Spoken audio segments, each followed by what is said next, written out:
And go. I'll just post this to Twitter real quick. Just make it up as we go. Yeah, pretty much. Keeping the ball rolling. Indeed. God, bad choices were made that day. That was the last fucking remark from that horrible video. Let's see. Oh, here, I'll just go to the chat so I can link Leo's latest fucking video. Copy message. Well. Hello. Hoomst. Hey. Oh, hi, Hey, David. guys. Fuck, I haven't seen Hey. you in a while. I think I was in the call last night or Saturday. Yeah, Yeah. he was. I was there too. I was probably... Yeah. Call went on for like, what, 5-6 hours? Yeah, Yeah. that was a long one. Indeed. Oh, yeah. Lio Convoy's latest video. Yeah, I just got done dealing with a long ass fucking comment on his video. Oh? What was it? Basically, someone was trying to debunk what he said, and there was a lot of problems with it.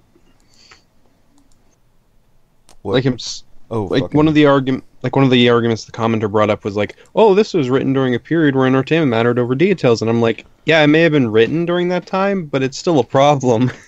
Like it was just written. It's just that. Well, that was the point, but it's still bad writing in that case. It just makes Optimus look like a fucking idiot.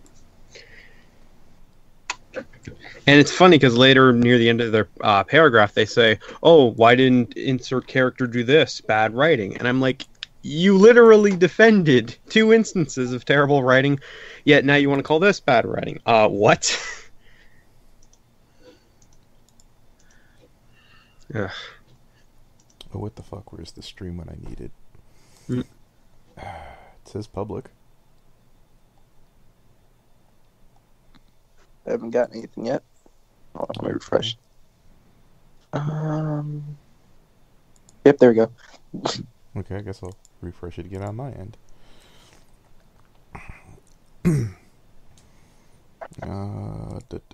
My channel. I was like, why don't have I peep? Surely there'd be somebody showing up. I need my 25 viewers. I mean, it's only like 11 a.m. by me. Come so, I don't know. along, you 20 viewers of I mean, the Fan and it's only- Frenzy shit stream that literally no one would Asked for. get caught dead watching. Jesus. You know, maybe it is good that I got that strike, that I'm not streaming on the main channel, because this would be really sad and embarrassing there. This would kill my main channel. I will only ever stream on the main channel if I have, like, something even fucking remotely good, or at least, like, funny and long to get to. Right. Yeah. I don't think starting an entire stream based on a one-off joke is really No. the best idea, but I just wanted Yeah. Leo to get pissed off and show up and be like, hey, look, these were different times. You stop bashing my childhood. Oh, time to take the first 2.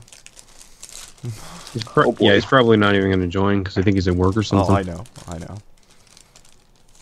I'll admit that the whole argument I had with Minty was fucking retarded on my part, and I got to bug up my ass about him trying to rewrite something where he's like, I was being bullied, and I was like, if I remember Wait, correctly... when did he say he was being bullied in the actual... I thought it was back when he was alluding to the Crystal Mountain PonyCon situation. Here, first 2. bullied? Oh. Yeah, that was pretty boneheaded on your part. No, I know. It was dumb. I was tired. At least I didn't. At least I didn't fall for the bait that fucking goddamn Sheldon gave me with the Rendrick. I looked at that and going, no, this is the PFC guy. Then I asked Brony Inspector, I was like, hey, is this in such and such chat? He's like, no, it's not. I was like, so this is Sheldon being a jackoff. Got it.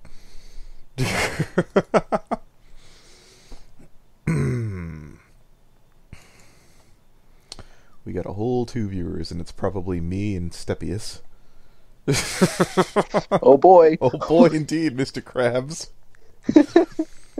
Okay. Yeah, not the most entertaining duo. Indeed. It's not. Yeah. Let me check DA really quick, see if fucking my artist, which I won't mention by name because I don't want to bully people that I hire. Nope. As a matter of fact, I didn't get anything. That's fantastic. I'm going to switch to black screen. 1 sec, I will recenter this. There, that'll do.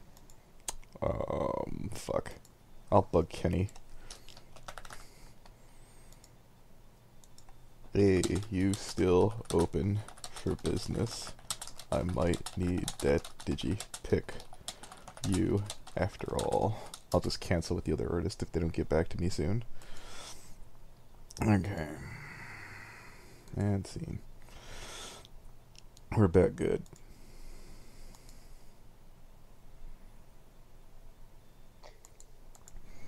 So, what are you looking forward to covering, David? Assuming you're still on the call. Yeah, I'm still on the call. Right now I'm not really doing much, so yeah. Oh, and I will, if I check Twitter, I'm going to blank screen because I'm not going to make that boner again. Yeah. Just trying to deal with this goddamn heat wave. Fun. How hot is it out there in Canada? Let's see. Right, because you guys use your Celsius or Fahrenheit, whatever the fuck. Okay, yeah. Okay, let me convert this.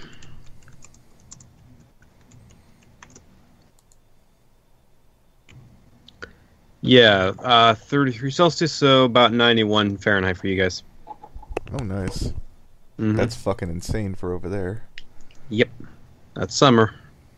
And then in a few months we'll be complaining because it's cold as balls, but that's, yeah, seasons. Well, since I know this part to be safe, scenes. Some of the things from Mediker's Twitter. I'm assuming he's reading this off from fucking Mundane Matt's fucking page. False flagger is deflecting. It's okay, Matt. Don't flag him. It's a choice. I'm using adblock Matt. In the hopes I see you cry for free. Ha ha ha ha ha ha ha. What would it take to have, like, Mundane Matt? Like, what tier? How much would you pay to have Mundane Matt personally cry at you and mention your name? I'd pay $5.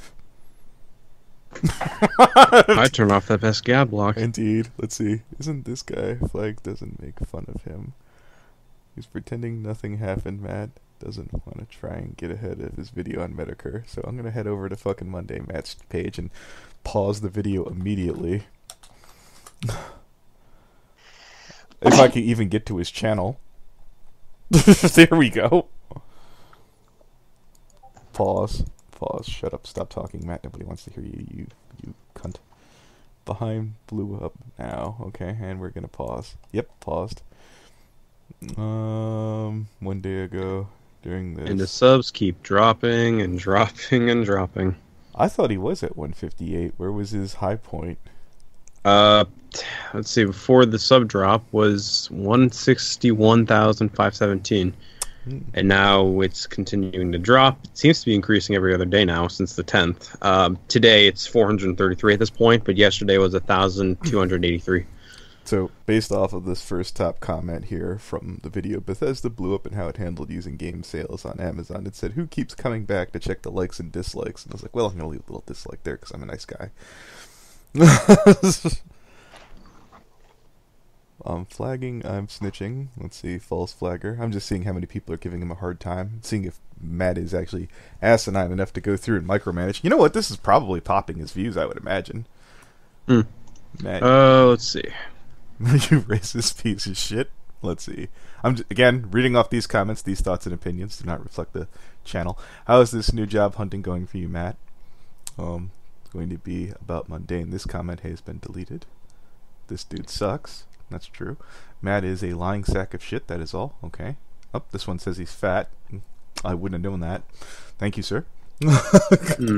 According to Social Blade, his views seem to be about the same, so not really much has changed. Here for the dislikes. Let's see these. I'd imagine his dislikes are shooting up. Yeah. Leave Mundane Matt alone. Damn it! I wish I would have dressed up for that to be on stream. Just like sit there and cover myself in a blanket. And if I did it sincere enough, fucking goddamn Mediker would be like, see, this guy fucking he's doing this unironically. That'd be horrible, but sure. Mundane Matt the Fat Flagger. Seems like your problems are bigger than those as Bethesda. You know, I already forgot. What the fuck is Bethesda doing? Bethesda basically blocked a sale of a sealed game on Amazon. Like, that's the gist of it. There's more to it, obviously, but yeah. They're done, Matt. If you want, you can turn on your ad block for that pesky YouTuber. Okay. There's also reports out there that says that Bethesda may not be publishing their future games on Steam, but I mean that's kind of to be expected at this point. Why is Steam fucking with them? No, I didn't read the article fully, but I'm saying that because so many freaking companies have their own like version of Steam at this point, like Uplay and Origin. Well, I mean, you don't have to swim through all the fucking mass crap out there doing it that way, I suppose. Yeah, even Blizzard does that now with their Battle.net service. I thought they always did that. Well, yeah, that's what I'm saying. Like, it's an example of like so many companies having their own version of Steam. They don't want to put their own games on it. Is there a way that you could pay into Steam for like a monthly subscription like Blizzard does? Because that was probably never going to be viable, right? I'm not sure, actually. Yeah. Because I...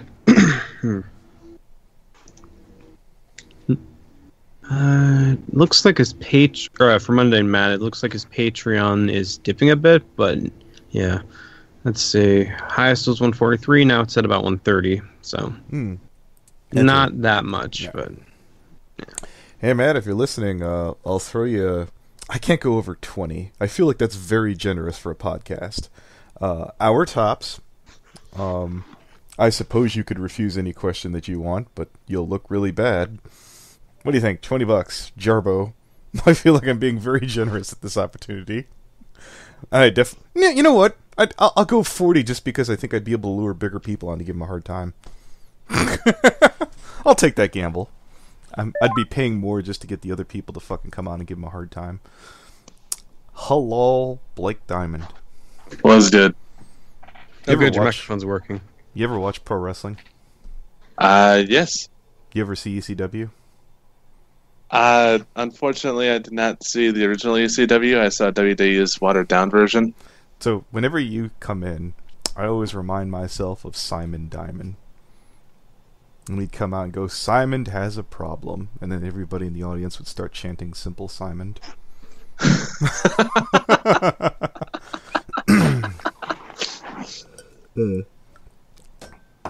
That was a very fun audience. I'm sure. I remember fucking and them going back to either that audience as in the original ECW arena or in the Hammerstein Ballroom for John Cena versus Rob Van Dam, and them just fucking with Cena. Okay. It was great. So I'm gonna give you a little advice for, I guess, streaming / podcasting, since I kind of consider them about the same thing. I was listening to it generally when I listen to like a podcast. There's usually like a co-host to give the main star a hard time, and the podcasts I listen to with that are you could either watch the Jim Cornette Experience or the Drive-Thru or Something to Wrestle with Bruce Pritchard, who has he has his co-star to give him a hard time periodically and kind of bust him out. You know, I give pause by saying, say a couple of outlandish things, but we've both had experience with people trying to do shit like that to get views, or play it up, as long as you're self-aware and you don't let that personality take you over. Unlike some people, I can't think of the name. There's this amazing fucking line from like the last Something to Wrestle With. Let me fucking hunt it down. Shit. My problem is just finding the right co-host. Because so far, are the ones that I frequently have on my streams is actively try and make me cringe or want to kill myself by digging up shit from my past. Okay, Jesus. And by shit from my past, I mean really embarrassing fan fictions that people wrote about me. Oh, I thought you said ones you wrote. Nope. Yeah, I a couple. Maybe months ago, I came across an old fan fiction I wrote and deleted it immediately, and I was very happy that I caught it. And I was like, oh my, oh dear God. The fuck was this? Nope, this cannot exist. This is the thing that should not be. I'm trying to think what the fuck. I know. As I said, let me guess. So you're not going to tell us. You're not going to share with no, the class. No, I'm not that dumb. Fuck no. Oh, come on. No. I looked at it and they said, nope, this got deleted. There was no backup copy made. I am one of those guys that if I made something really fucking terrible, that I have to keep a copy because. Oh shit. if I could get the damn thing to open. If not, I'll just have to fucking grab it off my flash drive. No. Shut up. I'll put it through the fucking speakers. Or headphones, be that as it may.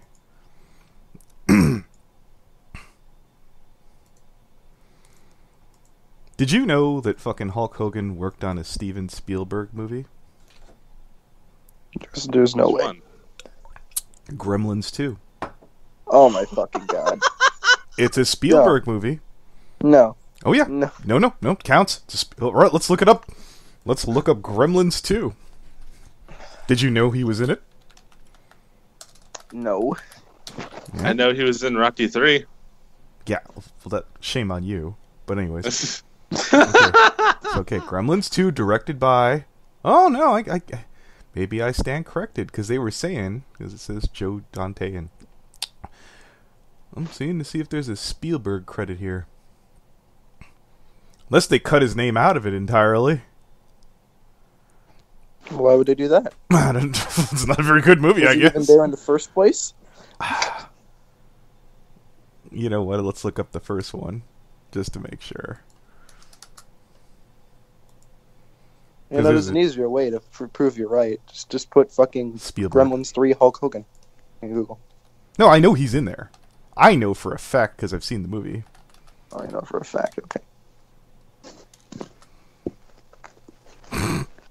Well, to be fair, I've seen the movie. He's in it. I've clearly seen the movie. Well, to be fair, up until about 2 weeks ago, I didn't know Sean Connery was in Indiana Jones 3. Okay. Don't worry. He doesn't know it either.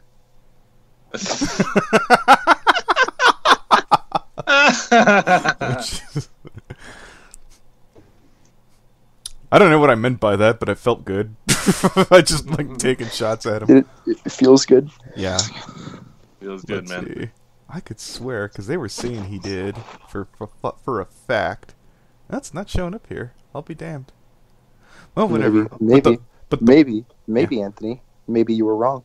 Maybe I was wrong. Did you ever think about that? Well, it came from a pro wrestling podcast. Heavens to Betsy, you mean to tell me the people who put on performance art would lie to sell a fucking show? Oh my god, who would have thought about it? But here's the story. Fucking Hulk Hogan gets called in to get a cameo for Gremlins 2, which that part I know I did see him on. Unless I Holy fucking... shit. Yeah, I did hallucinate it. And he's like...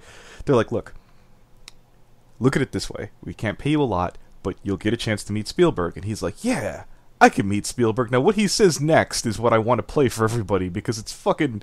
It's a level of insanity that if I told you right now, you'd be like, no, you're making that up. Here, one second. Today's episode. There we go. Let's see if I could find the spot. Oh god, I forgot about Suburban Commando. Yeah, there's some stuff here. The seeds of the eventual split. But did you Yeah. forget about Andre took Santa a with dump on him muscles? thing under 18 Oh minutes. fuck! What the hell? Not to my knowledge. I'm just looking Watch for it. You see it from its before in like. Yeah, I Hogan was going has to not work done with Steven great Spielberg. movies Of course, ever. Wait. Spielberg. I mean, let's be wait, I fair. found it. Hulk Hogan's made his fair share of terrible decisions. Is it coming through on over there or no? I'm not hearing shit. Here, I'll do share fucking audio. Okay. Share system audio. You There couldn't we have done go. that in the first place. Here we go. made Jaws, E.T., Jurassic Park, Saving Private Ryan, all this stuff. He goes on to say, when he gets on set, he sees that the dressing room they had set aside for him was basically a broom closet, which is no big deal. He's just excited to be there and meet Spielberg. So he changes, runs out onto the set, ready to mind his P's and Q's. In fact, let me just read you exactly what he says here. Wait for it. Do the humble bumble double probation routine and not really minding at all, because in a minute I'd be talking to Steven Spielberg. Then I would have a chance to show him I wasn't just a yelling, screaming, bald-headed, peroxide blonde maniac. There was more to me than that. I was hoping he might say, hey, this guy might have something. Maybe I can make him a transvestite or a bad guy in my next film, or a transvestite and a bad guy. Maybe I could stick a couple of bolts in his neck and make him the next Terminator. What? Yeah? What? First of all, I love Hulk Hogan, but Well, let me tell you something, brother. How about you make me a bad guy transvestite with a couple bolts in my neck, and I'll. Okay, so I had to play that because if I told you the story, one, I would fuck it up. Two, you wouldn't believe me. But when you have a co-host who does a little bit of research, at least a little bit, sometimes they can come out with gems like that. And that's what you need, Blake. You need somebody who will come forward with... I need you to look until you find some retarded facts that'll make my audience going, what the fuck? That can't be true. And then, at least they'll be like, well, what? For everyone listening, that'll be the high point of the podcast. There's me boosting shit off of something to wrestle with.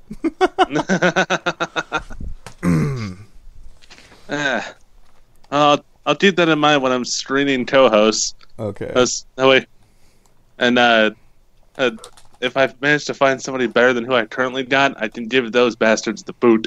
Okay, so here's the other thing. If I can find it. I think I have it somewhere. By the way, that new video I posted in the chat, I got one more of those to do, and then I'm going to be focusing on MLP Season 4. So then you guys will actually give a shit about my videos. Yay! I mean, to be fair, your last video was about Season 4. Ruby, and no one likes Ruby. Let's see. So this is from the drive-thru, and I'm going to play a couple of intros, and I'm going to show you what good back and forth, or basically having a good setup for like your podcast. I'm going to try and skip past the music. Let's see. Ah, fuck.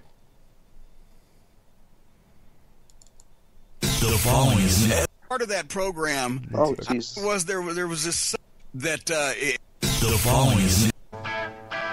Hello again, friends. And you are my friend. You can't complain. That was noticeably lower. Damn it! Victoria said last week that. So the whole gist of the podcast at the beginning, fucking Brian Last comes out, like the co-host goes, "Greetings, friends, and you are my friends," and Jim Cornette for like fucking months on end would be like, "God damn it, you just blew up my fucking eardrums," and he's like, "What are you talking about? I ain't doing anything." Just have someone come on arbitrarily, like giving you a fucking hard time even when you aren't fucking up. And one time he just sat there and said, Try, have you ever tried like a Southern gentleman's like affluent, and when he winds up talking into it, it sounds like the creepiest, most pedophilic thing ever. And he's like, there you go. He's like, no, I'm never doing that again. He's like, that was fucking horrible. Holy shit. Here, I'll see if I can fucking find that. 140. The following is MLW. Friends, and welcome to another edition of Corny's Drive-Thru, our last here on the VIP service. I am the great Brian Last. I'm waiting to be interrupted like I am each and every week. Here's the thing: you didn't blow out my ears. That was good. That was first. It was a very smooth hello, friends. Secondly, and you must clarify our last drive-thru on the VIP section of MLW Radio. All right, so I'll try 141. I think that is the last one I have on here. Fuck it. And I don't... They get a lot funnier. That's my point. Yeah, if you find some kind of way back and forth, don't make it too repetitive. Mix it up a little bit. Have somebody who bounces off of you, who doesn't just show up and act like a lazy asshole. And that we lost in Steppius. And of course some assholes calling. Oh good, they stopped. No, they didn't. Of course it. Fuck my life. I mean, you're not recording or nothing. Oh yeah, so. No, I'm streaming. Wait, what? Yep. Yeah, he's been streaming for a while. Yeah, I'm giving you feedback on stream. This is part of your tier, man. Wait, what? Oh, fuck, dude. Yeah. Do you think that I randomly was just going to be like, "Hey, I'm giving you all this information out of the goodness and kindness of my heart"? Just gotta make the 20 cents off the video. Yeah. Well, no, this is on Fan and Frenzy. I need 1,000 subs to even fucking do that. But yeah. Trying to think of any other. Damn it! I wish I had fucking known. Well, yeah, all that embarrassing shit you told me about. Well, technically, you were vague. You didn't go into specifics. You said that they talked about some cringy fan fiction, which could literally be anything. I mean, if we're doing this on stream, I might as well. I'll bring it up. Yeah. So back before a certain tranny that everybody hates, and I had a falling out. Mm-hmm. Another fan of his, shiz, whatever. Jerry. Wrote, yeah, Jerry. He wrote a little shipping fan fiction of me and him. And yeah, hindsight 2020, it was a bad idea for me to let that happen, but hey. No, least- when you say between me and him, do you mean Tara or Jerry? Jerry. Okay. Well then. Yeah. And every single time I motherfucker's brain up on stream, I'm just like, God damn it, I'm trying to move past this. Do you Y'all have- are assholes. Do you have a copy of it? I swear to God, if you read it on stream, I mean, I you know, will- the mere fact that you told me here, I gotta fucking blank the screen here because one of my artists got back to me finally. Did. When do you need it by? ASAP. I can wait a bit. Do you need the references? Sorry guys, I'm getting to an artist here. Okay, and we're getting back to this. Read it off in stream. I mean, I could edit your name to somebody else instead of saying Blake Diamond. I don't know. Let's look around the chat. We could say Stepius. fuck you, Stephius. Yes, that would be the. We'll change the name of the podcast to the stream to the fan fiction to the wrong kind of retarded with Stepius. God. That's the motherfucker who made you hate Cards Against Humanity, right? No, that was Red Cord. Stepius does have a Red Cord voice, and he does cut people off. Here, let's switch it to Red Cord. How about that? Okay. Whomst is that? Oh, he came back. I heard Red Cord. Welcome back. Oh, not Stepius, fucking Darkest. Sorry, I'm really. I keep fucking you two What? up. I'm really sorry. Wow. Okay. Yeah, no, I'm sorry. I said I'm really sorry.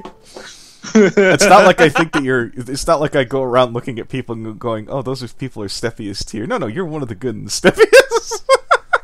I try. Yeah. Jesus. Alright, let me fucking find this. Yeah. Oh, you actually have it. Okay. Fantastic. It's still up on DeviantArt. Oh boy, boys and girls. Oh, Christ. Are you guys ready for this magical story? I know I am. God damn it. Okay. Why did I bring this shit up? Why do I do this to myself? I don't know. Like nobody fucking. I didn't even know the damn thing existed. Unfortunately, it does. Okay. Unfortunately, it does. Would you like to? We could split lines. I don't know, Stepius. Would you like to do fucking Blake Diamond, or I could do Jerry? That'd be pretty funny. Okay. I don't even know what we're doing. Didn't kill myself. So fucking Blake Diamond has a fan we fiction reading? that Jerry wrote between where it's a shipping. No, not Jerry. Not Jerry. Oh my god, fan fictions. Oh yes. Oh yes, it's Fan back. of Jerry's. Okay. No, Yes, boys. no. Okay. They're back. They're This back. dramatic reading is brought to you by Bleach. You're gonna Indeed. need it after this shit. Yes. Are we going definitely to got read chapter 2 this time? Legit, don't drink bleach. Don't be Are we fucking re- stupid. Are we reading chapter 2 Remember, cool this time? kids do Tide Pods. Anyways. God damn it, really? No, don't do it. I know. Do it. Christ. At least then I won't be the only one that dies. Okay, Blake is going to be dead by the end of this, totally. Anyways. Indeed. I'll take a shot every time I cringe. Indeed. And Fantastic. thus I will be dead by the end of this. I will be right back. I'm gonna get some more Kool-Aid. Is it the special Kool-Aid? Oh. No, I don't think he's going to Jonestown for that shit. Anyways, in all seriousness, fuck. Get a link to fic in the chat. Yeah, just give me a second. I need to Alright. fucking find it. There's gonna be some time where I have to step away for a bit because I ordered a Jimmy John sandwich. Yeah, no problem. Yeah, it's all good. Oh, this is interesting. Apparently, for the Pokemon Let's Go games, the pre-order rates are fucking dropping. It's like, gee, I wonder why. How bad is it? Wow, what's wrong with it? Apparently, the pre-orders for the Pokemon games that are coming out this year, they're dropping. Like, people are canceling the pre-orders. Jesus. Yeah. Was there like a bad mechanic or what happened? No, like, a lot of people just aren't liking it. Oh, Christ. But hey, at least Smash Ultimate's still at the #1 spot, I think, last I checked. So that's pretty good. I'm not sure if it was a joke or not, but I saw somebody on Facebook post that yeah, it was Facebook, that the Resident Evil 2 remake is getting like a $900. Oh, that's exclusive. legit. Yeah, they're doing it. Oh my fucking god! Yep. In this fucking economy, how much money do you think we have? Jesus This Christ! part of the country, localized entirely within your kitchen. You can kill me for that joke later, but yes, that is legit. Oh Christ! Hey, Darkus. Hey. Dartius. No, I just renamed myself Legit Darkest because of FNGR just now. Oh my god. Oh fuck, I forgot Monster Hunter Generations Ultimate's coming out. I thought they fucking canned it. For the States, at least. Anyways. Why would they can Monster Energy? Too many edgy teens drink it. Yes.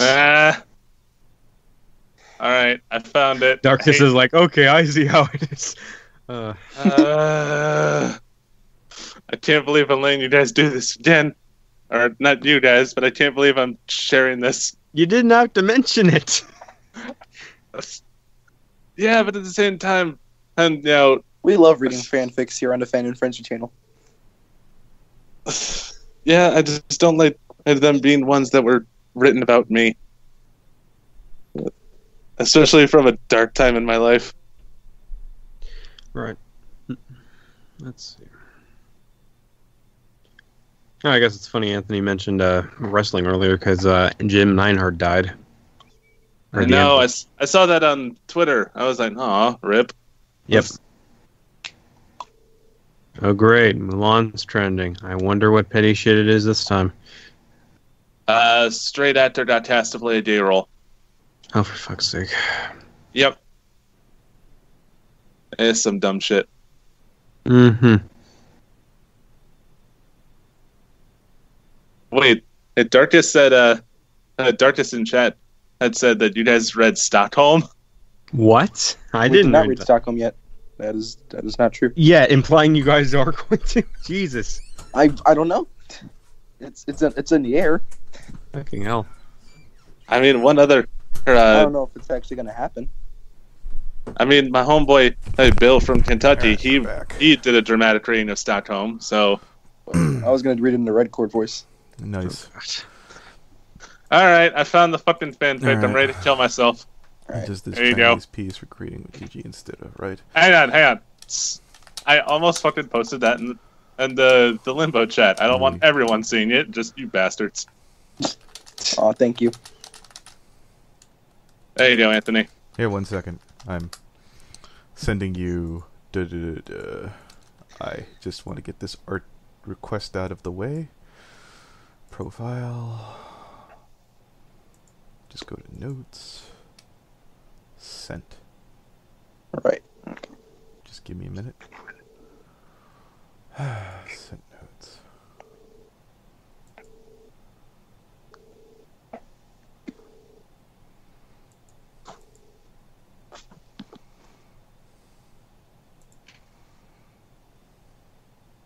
I'm glad we're actually going to be doing something because it's never a good idea to just randomly start a live stream with no fucking idea what you're going to do.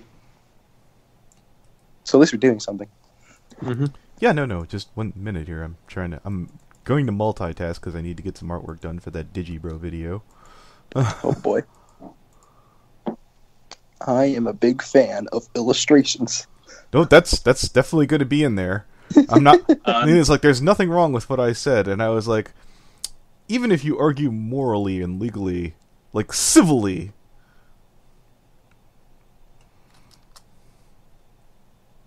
God damn it.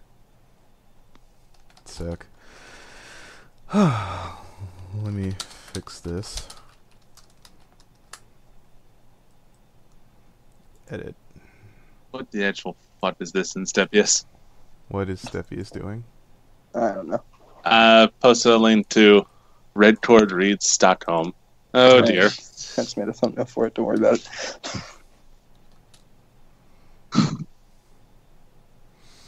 God damn it. Again, horribly sorry guys for taking time to Don't worry. Yeah, no. Like this, you guys paid good hard money to get this quality content. Quality. Nah, you gotta pull the dark side Phil voice. You gotta be like, quality content. Content. Indeed. God. How is he still relevant? He's still fucking up. Damn it. Copy. I just gotta fucking paste. Okay. Copy.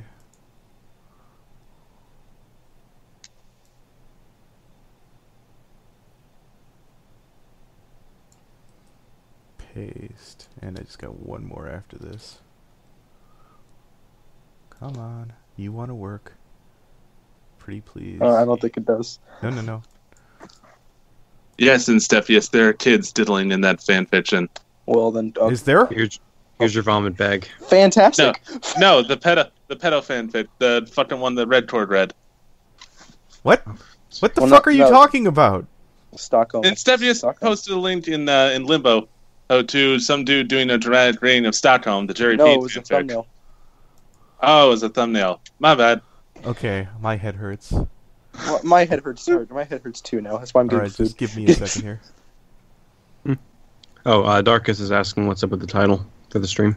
Oh, it's we're an inside fucking. joke It's away. something from Lio Convoy's video where it's at the far off year 2005. Okay, 1 second. There, that ought to do it.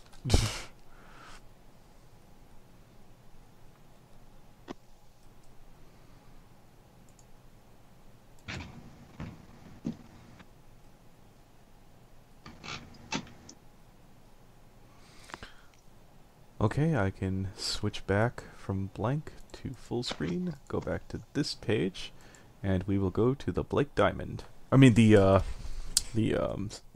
fuck! God damn it.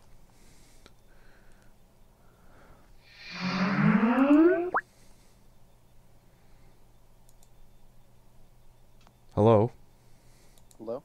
Is the stream still up? I would assume so. Okay. Yeah, shit, my shit crashed. That sucked. Whoever's fucking dog, just stop. Let me get rid of the fucking mundane Mac garbage.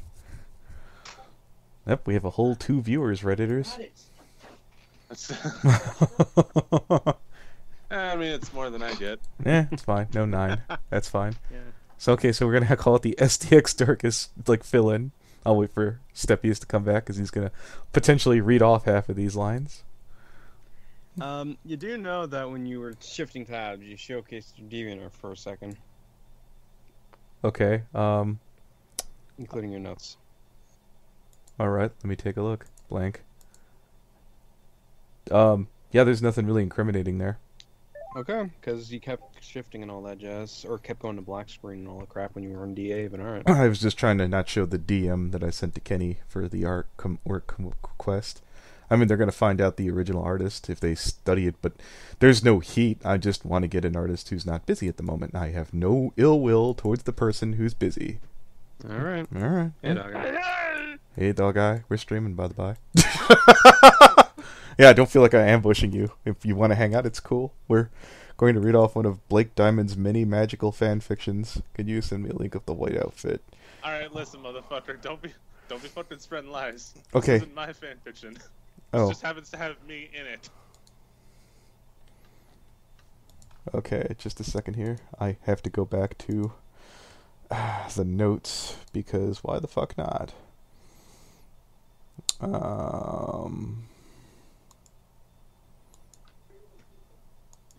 Some people don't know what quality professionalism yeah, here on Fan yeah, Frenzy. some people don't know what Pai Mei looks like from fucking goddamn Kill Bill. Okay, that's not it. Just a second. And got it. I can fucking ditch this.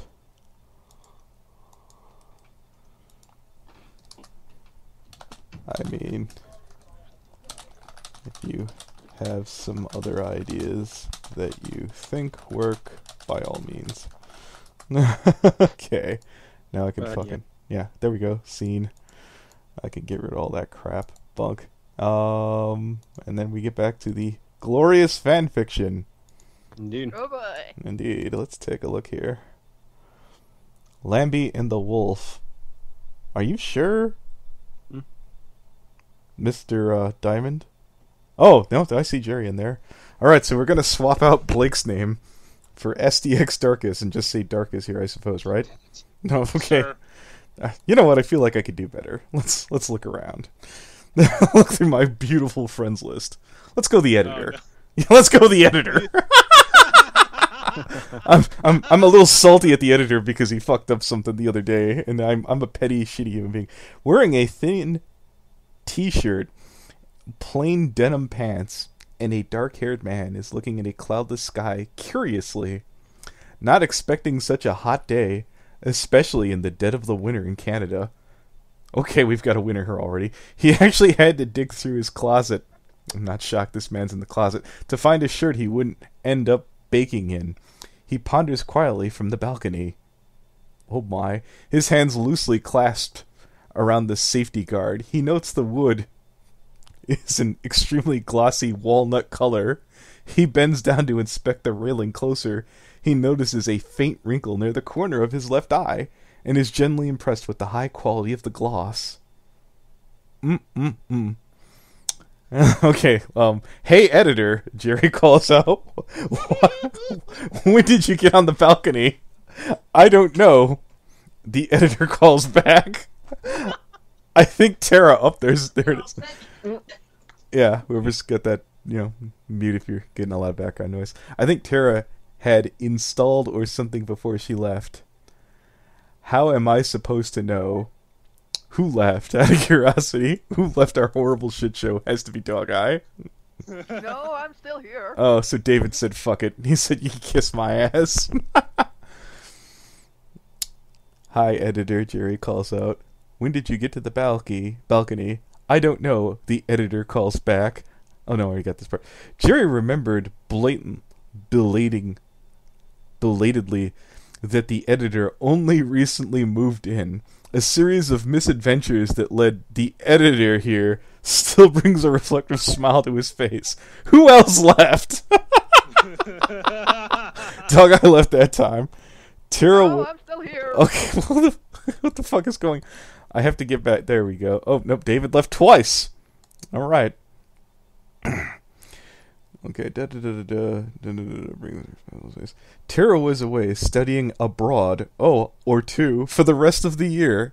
She asked Jerry if she wanted to know, as if he didn't know what to do with himself without something annoying him all these years. Then the editor showed up to his door, needing a place to stay. Crikey! No, I'm kidding. It was a simple choice for the both of them. Living with Blake had turned out better than anticipated once he got used to the cooler climate, and stopped panicking whenever someone mentioned spotting a moose rummaging in the garbage bins. How long is this beautiful fucking masterpiece? There's 3 chapters. Oh boy, so we're gonna do like the first page or whatever. Jerry heads back into the house, making a beeline for the fridge for a snack. In the back, he spies an unopened cup of pudding. Oh boy, the last one on the pack. He sees that the editor's favorite flavor and remembers how he searched for the pudding. The search for that pudding was deemed more important than even sleep to the editor. Okay. Smiling, he takes it, concealing a small grin. He heads into the living room and sees that the editor is watching TV with a confused look on his face. You know what, Blake? It's a good thing this fanfiction isn't about you, because I could totally picture you with that confused look on your face. Moving right along. A trio of brightly colored cats are dancing in the latest pop craze. What the fuck?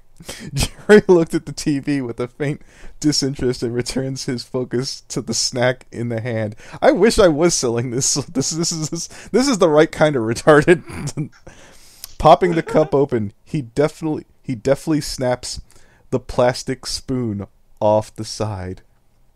They have plastic spoons on the side of pudding. Anyways, the sound catches Blake, the editor's attention, and confused look is replaced with a pout.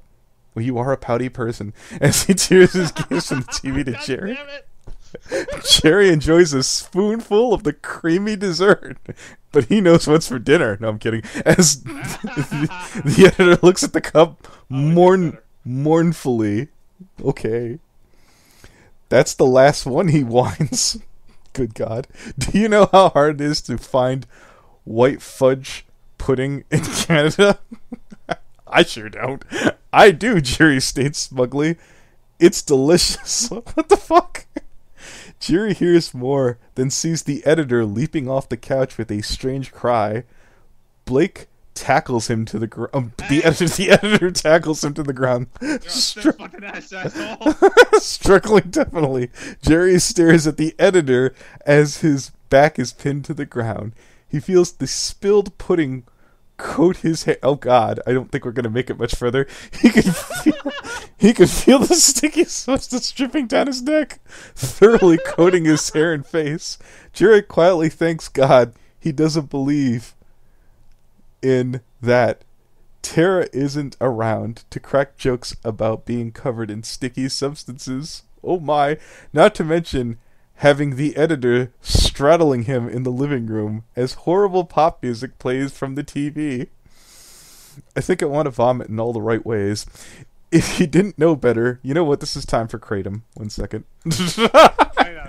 Yep, I need to take some Kratom. I'm not going to get through this. Do you want me to take over? No, I'm going to do this. Holy shit. Dear God. No.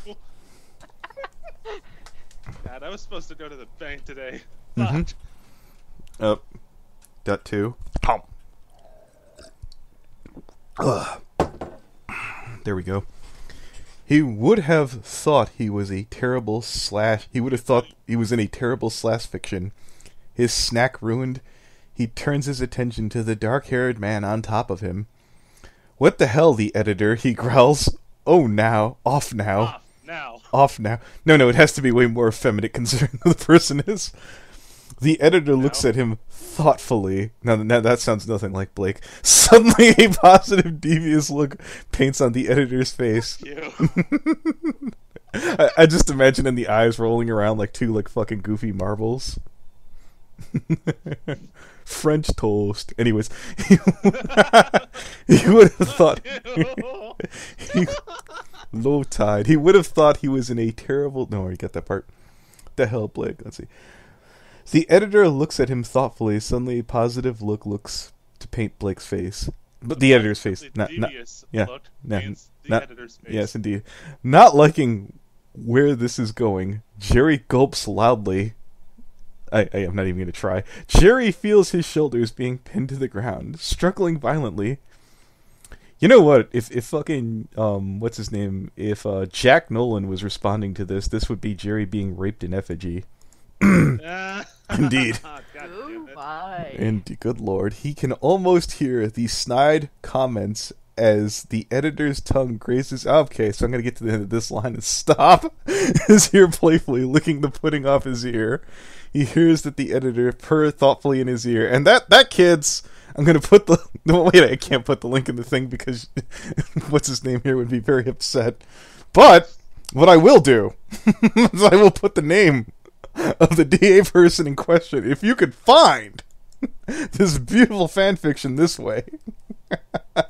I'm gonna get in so much fucking trouble. Don't go here. There you go. I'm gonna want to fucking kill myself. Indeed. Brony, no. X with Dark Muckus. Oh, is there going to be a Brony Inspector Darkest / fanfiction? So, I have an official statement from Darkest. Hang on. Well, sorry. No, it's okay. Here, 1 sec. Let me blink the screen. Control panel. Wrong one. Computer. That was a lot less cringy because I know you were doing it in jest. Yeah? The others were doing. The other dudes were doing it because they know it makes me want to fucking kill myself to remember that shit. Well, you seem like you weren't that bothered by it anyways. Alright, I think this is it. This is a statement from Darkest on a recent event. If it plays. If it plays. Oh, did Darkest get away with it? We have to build ourselves up. Wait, oh, what? nope, wrong thing. Let me get rid of that. Don't worry about that. I think this is it. I'm almost positive. Here we go. The person was 16, right? Here we go. Yes, it's that I made a sexual joke, and I didn't know the person's age, and then I was told the person's age, and I said, I'm never going to do that type of stuff to you again. Okay, no, look, shit happens.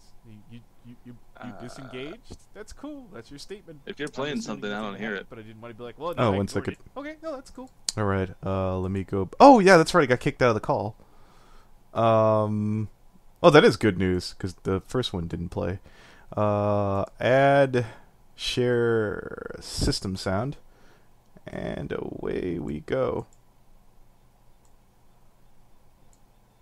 Calm down. It's fine. Yeah, sorry, it's just that... Here, 1 second. No. Here we go. The person was 16, right? Yes, it's that I made a sexual joke, and I didn't know the person's age, and then I was told the person's age, and I said, I'm never going to do that type of stuff to you again. Okay, no, look, shit happens. You disengaged. That's cool. That's your statement. I'm assuming nothing happened, but I didn't want to be like, well, Nope. I ignored it. Okay, no, that's cool. Calm down. It's fine. Yeah, sorry, it's just that... No. Again, that's why I phrased it fucking very gently. I was like, look, you're making a statement. I didn't know what the fuck age Kronos was. Yeah. I remember talking to him, but I don't remember what his voice sounds like because it just got done working. Yeah, fucking and amazing. Angel Heart was even joking. He's like, oh, let me get the recorder. It's like, no, I'm just fucking with you, dude. No. I know... No, look, again, just asking. That's it. I'm playing it just for transparency, Oh, Darkus. there That's is all. Some other juicy gossip right now, though. I mean, since you take your mind off. This is only about 5 minutes. You can get this from me. Oh. Yeah. Do I want to play this next part? It's just I'm doing something. No. Better have my finger on the stop I button. mean, we could talk about this on the stream on Monday or Tuesday if you want. No, I got that. What do you know about Crystal Mountain? Yeah, you know what? We'll get to that some. You know what? Let's get to Crystal Mountain now. Dude, speaking of Crystal Mountain, we should have been recording yesterday when fucking Brony Inspector was going off about it. He didn't give me the. So anything we got didn't come from him because I didn't get the go ahead. Damn. Yeah. Let's see. That's unfortunate. That is, yeah. He didn't. We're not on the fly list, unfortunately. Yeah, we're not sharing screens, so that's good to go.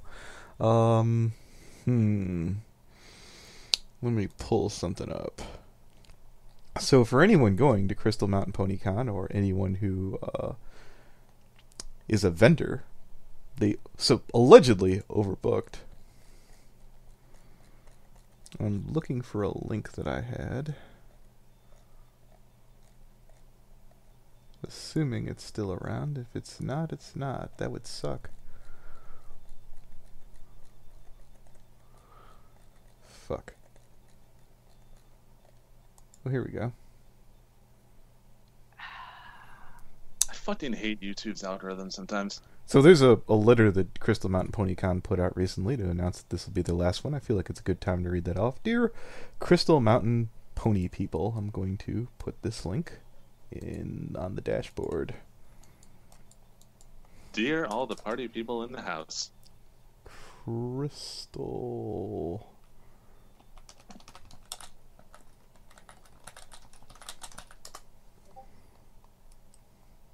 Paste.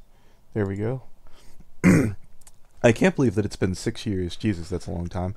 Our first PonyCon in Salt Lake City back in 2013. We were just a couple hundred crazy bronies with no guests from a show, a dozen vendors, a few budding community guests, and a small closet to call our event space. Even without frills affordable by large PonyCons, I fell in love with Crystal Mountain PonyCon. My first PonyCon ever, when I attended as a vendor, representing the artists of the BYU Bronies. From that weekend in 2014, I knew I wanted to be part of the CMPC and help grow our little Utah Brony community.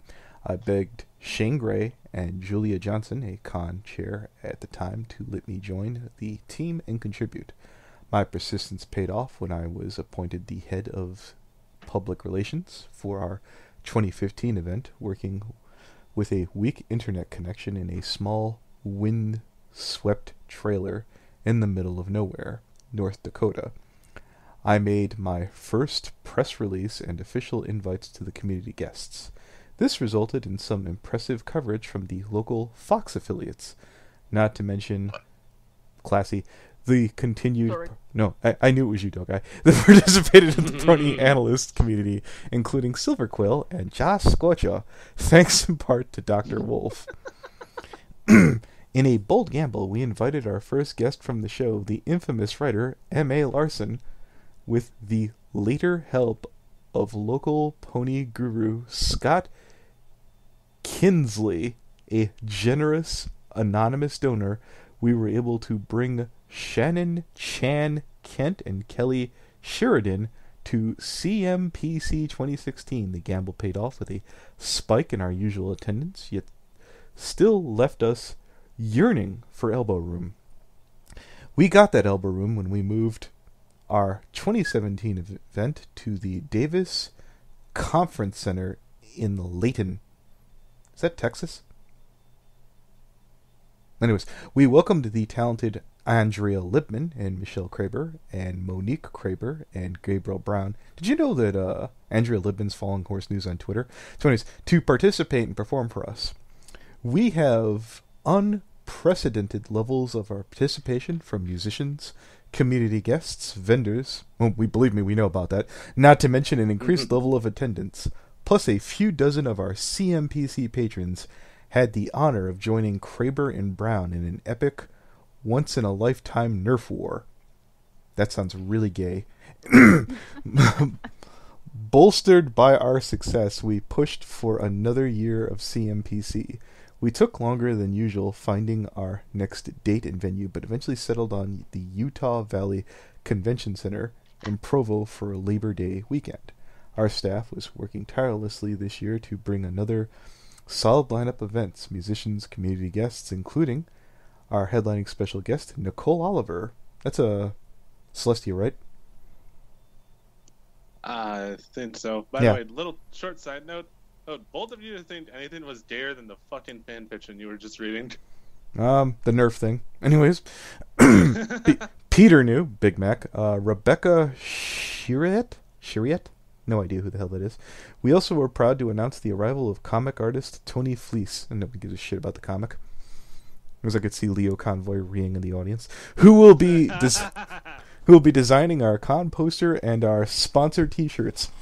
By now, my friends, I'm sure you've guessed from all of my reminiscing the reason for this letter, which is that I have a bittersweet news to share.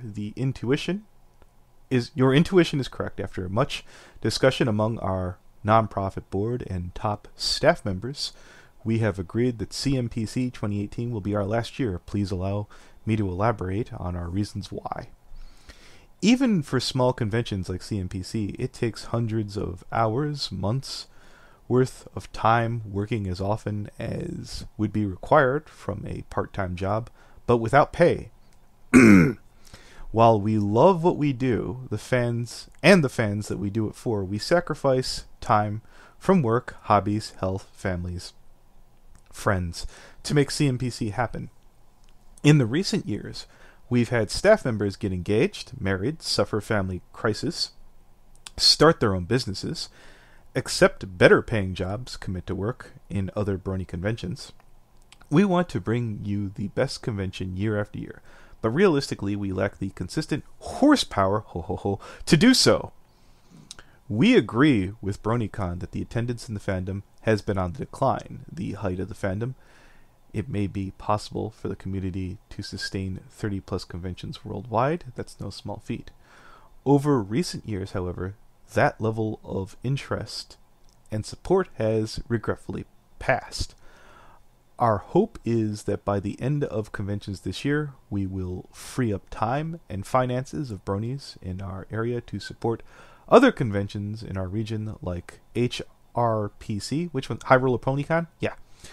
BabsCon, Everfree Northwest, and encourage them to attend BronyCon's last event 2019. I personally hypothesize that Bronies will continue to exist and have conventions, but at most suitable levels like conventions in the US per year.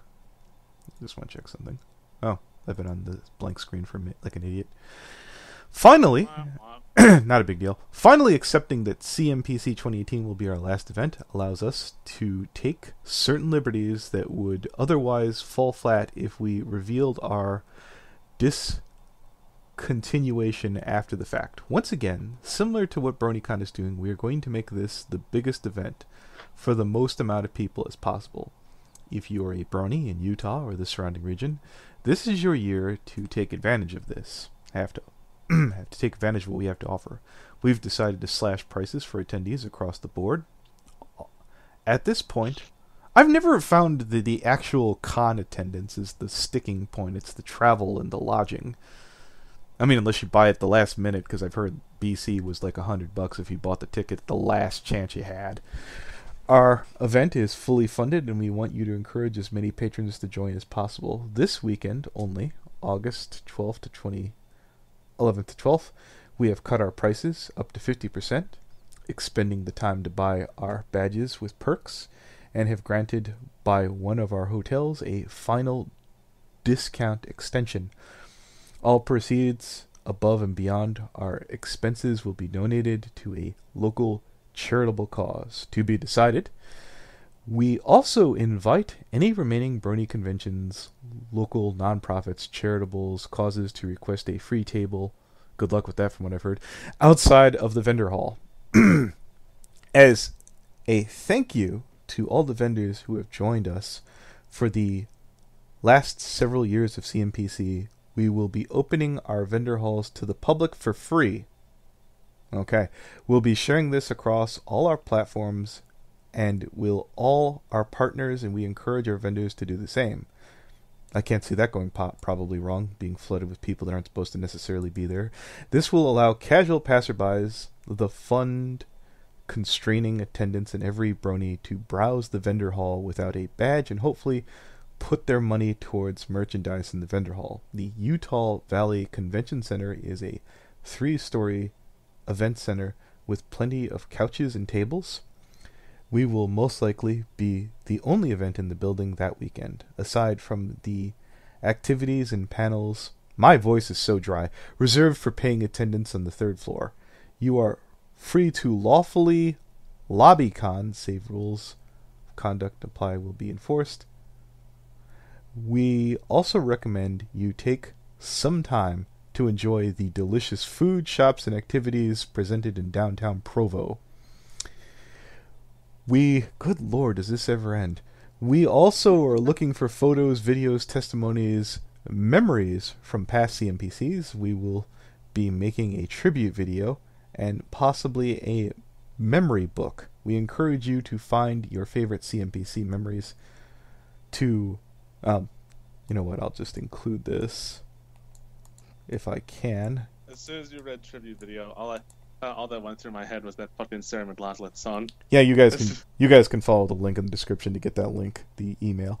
To make sure all of our affairs tidy up nicely, we will keep the website's parent non-profit organization, Crystal Fair Productions, online until at least the end of the year. The nostalgia thought occurs to me that just 7 years ago I started my journey as a Brony in Provo. Now I will be ending my professional involvement in the community in the same Utah town. I cannot begin to express my gratitude for hundreds of volunteers, vendors, and community guests, not to mention the thousands of attendees that made our event successful over these past 6 years. I speak for myself, but hope my staff shares the sentiment. I have loved my time at CMPC, and I will always consider myself a Brony inspired to the friendship goals conveyed in the show. I hope you will join me in sending off Crystal Mountain PonyCon, celebrating the magic of friendship as Utah Brony Conventions. Sincerest wishes, David Halliday, on behalf of Crystal Fair Productions, president of Crystal Mountain PonyCon. Now, this is the thing I wanted to get to. Where is it? Not the vendor hall. Actually, I do want to see how the vendor hall is looking right now. Let's see. Because I was told that there was a certain individual who bought 2 different tables and only got one. And from what I'm seeing right here, I'm not seeing any doubles. That's just a little thing to make note of. That's sketchy at best. I could be wrong. Maybe there's a misunderstanding. That's the misunderstanding's how you keep from calling anyone a liar. I'm not. Yeah, you know, I was right the first time, kinda. Anyways,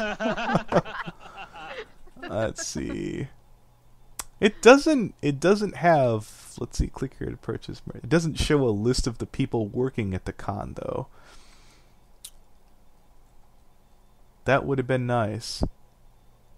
Maybe home.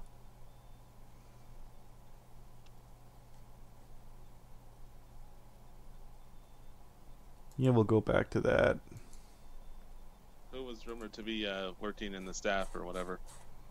No, the only name we got was David Halliday. Is the only person we've heard from Crystal Fair. The person who got let go of.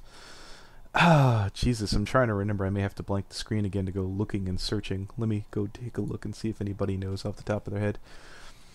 Gayer than the BronyCon canceled orgy. I didn't think that was ever going to happen anyways. Here, let me just kill all this crap, bunk. Blank the screen. I do believe I have to go to either Photo Anna. Brony Inspector says Stefan Winter. Okay. I think is the name. Let's just make sure here.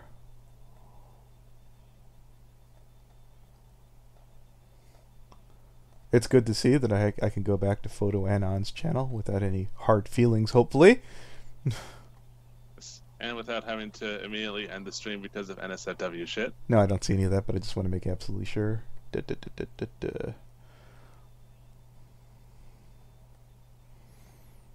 What was yesterday? The 12th. Okay. I think I got what I need. Oh, it never did blank. Oh well. A convention that engages in drama on their own Twitter, liking tweets of the wife of GOH calling out the very person the con used to hold the faults of their own management. Our numbers are worse than we thought. Crystal Mountain PonyCon is not looking too good, buddy. Okay, let's take a look at this. Stefan Winters, that was the person who was in charge of what again? He was Burn Inspector. Stefan Winter.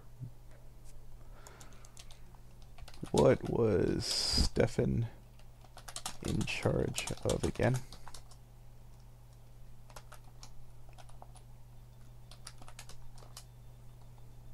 So I know he had some kind of... Oh, he was the vendor lead. Okay, that's good to know. I can kill out a DA. Let's see.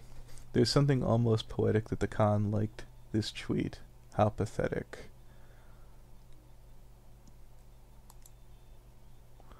PonyCon is Utah's one and only MLP con with fry sauce and friendship. Okay. Get out of that.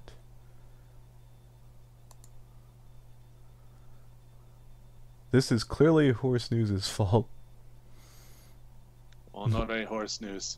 I don't think so. I don't think so how I could see how this could be.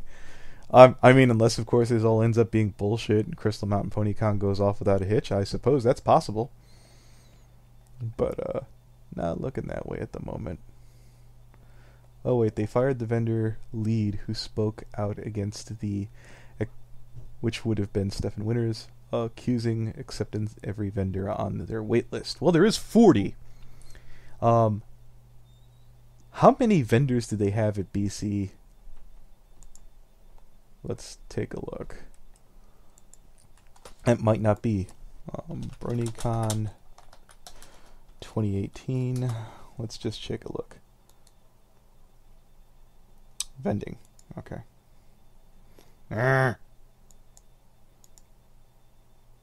Hotels, volunteering. You know what?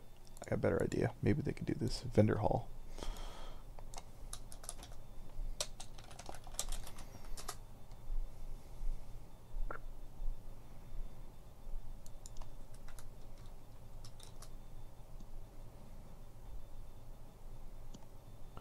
It doesn't have it set up like fucking the previous one. That sucks. You know what? I'll try high roller. Roller vendor Hall 2018.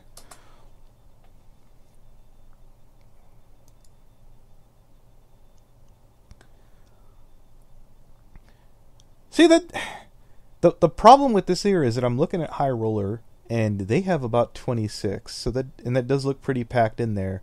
That's for 2018. I'm assuming High Roller already came and went, so it's 10 more.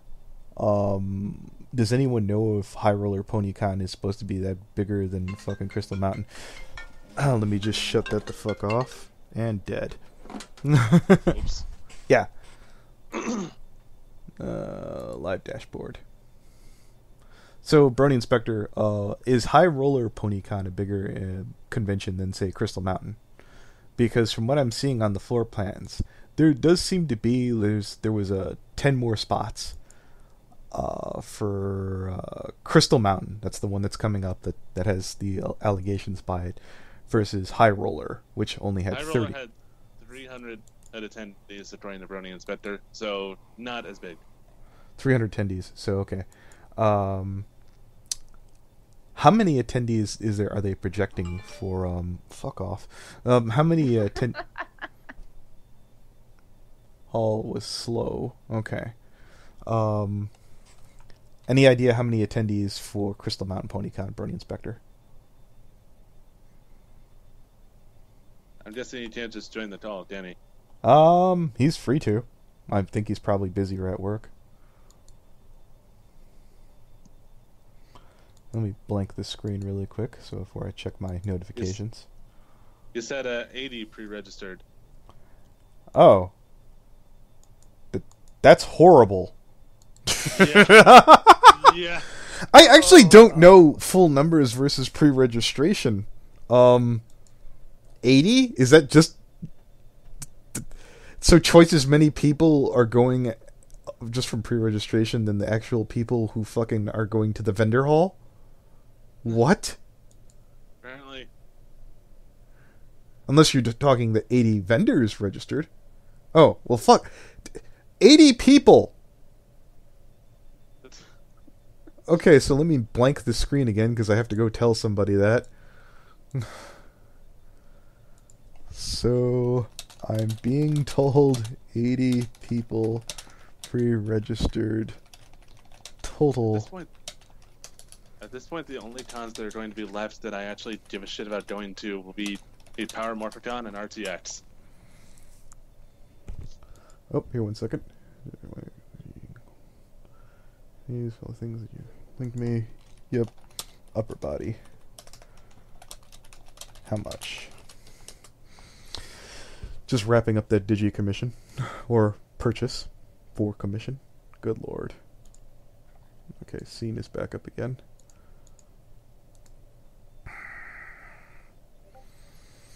Jesus, that's horrifying.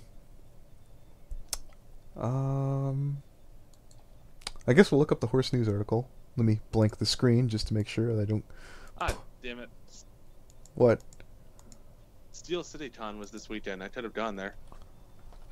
And, I don't know. I was seeing what local craziness was happening. There we go, Horse News Net. Okay, here we go. Read more. Scenes. We've received reports and screen caps from sources who wish to remain anonymous.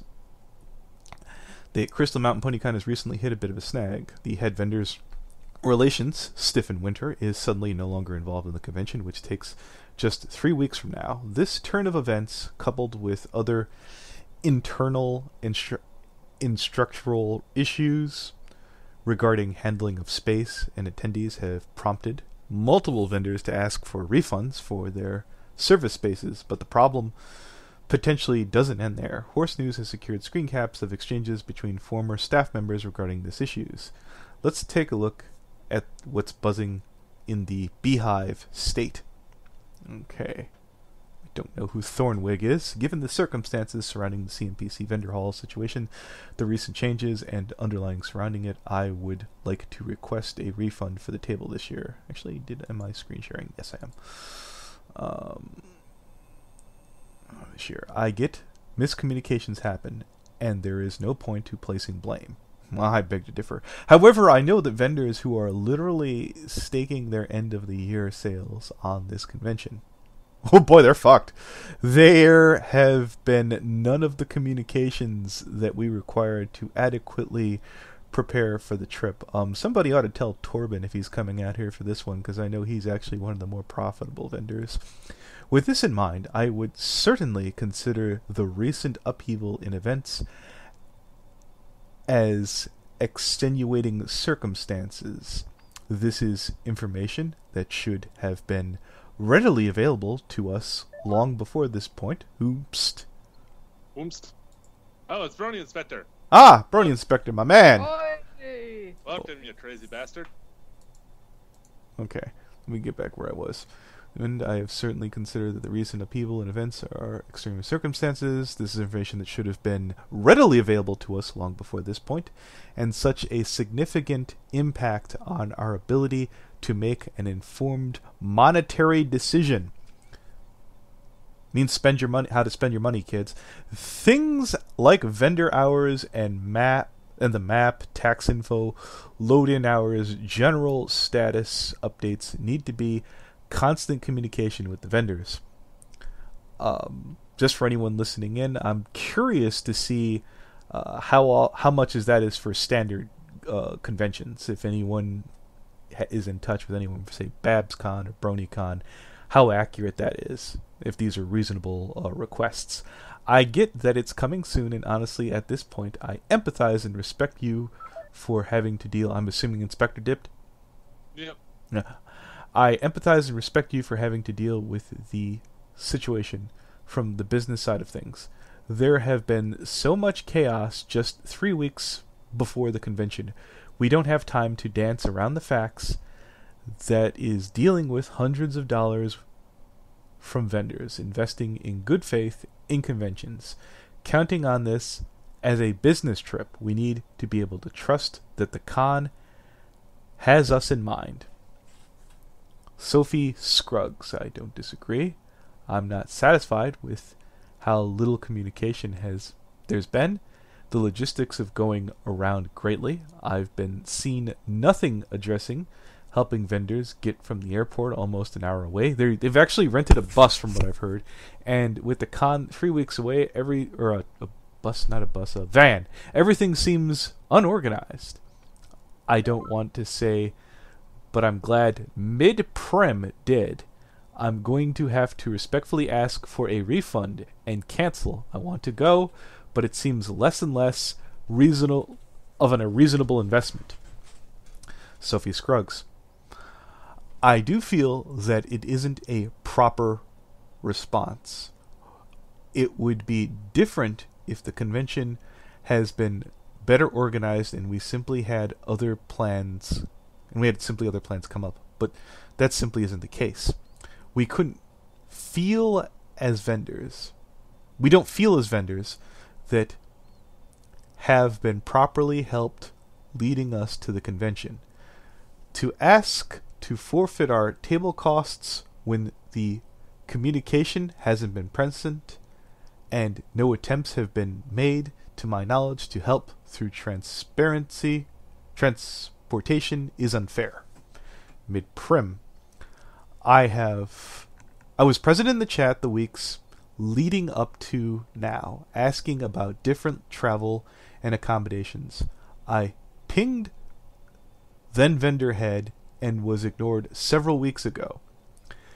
The other reason we all learned about the vendor head replacement was because I pinged him again this past week. Without that, we would have been none the wiser. The vendor packet states, please note that the vendor tables are non-refundable for any reason. Exceptions are observed on a case-by-case basis. Now, again, for anyone listening in, I don't know if that's standard practice for conventions. That's something that vendors would have to come forward and say. I don't know how many people usually step in and out or have to eat that cost. Moving right along. Thornwick. He was fired late Saturday night. I talked to everyone here the next day. Sophie Scruggs. You understand that doesn't put us in a good situation, right?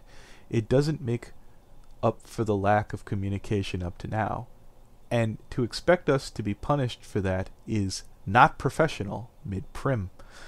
After being tagged, I do appreciate the meeting and the chat yesterday, but the vendor packet does not account for unstable and non-existent communication on the side of the staff. Thornwick, if there was a problem with the communication, why didn't you email? If there was a problem with the communication, okay. There's a link here on the thing here, vendor Crystal Pond, Like, it mentions several times in the document, this channel is not an official communication venue. More than one person receives those emails and can respond. I'm only here as a courtesy. I get that you are frustrated with Stefan. We all are. He failed us, which is why he was fired. Well, that's the bus. He went under it. Sophie Scruggs, mid-prim. I was planning on helping each other and rooming together, but after these issues and the days of deliberation, surely you can see the issue. After all, the con itself saw it fit to fire the vendor head. To deny serious issues would be untrue. I understand that this is a hard situation, but you can see it from our perspective. The con hasn't given us confidence. Mid-prim. Well, I'm assuming this. I was out of town during BronyCon and the week after that. We are not responsible for knowing what silence means. When silence means that there is a problem internally. It is the job of the staff to be efficient in communication with the vendors as possible, whether that means good or bad news. It builds trust between us and between conventions and community. Keck of Floyd. I'm not sure if you're following the other vendor Discord chats or not, but the other hall leads are definitely not here as a courtesy. They're doing their jobs as this one method to reach them. They follow their channels and address concerns as you see them. Was somebody wanting to speak up there or what? No, I just think somebody sneezed. Is that Stipius back or what? Or no, that's Spectre. Yeah, hello. Okay. Indeed. Thornwig. Who's Thornwig, by the way? Inspector. Okay, fine. Thornwig. We have the same from Stefan. I keep thinking Stefan Wolf from fucking DCU. Anyways, he was told... he told us he was handling things that he would be working out the plans following. Thornwig. We have... No, I already got all that part here. We gave him another week after that, saw things didn't getting done, promised, and took action. Mid-prim. I didn't know what exactly happened with Stefan, but we cannot pin everything on one person when 30 vendors who have trusted the company with their money... Now see, that's a little telling sign there. They say 30 vendors here, correct? Looks like it.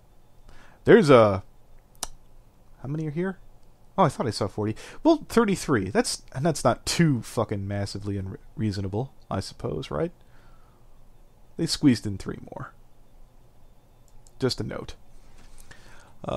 Trust in the money. The business trip that is filed as taxes, we're spending even more hundreds of dollars on flight and hotel. That's the real cost of cons, kids.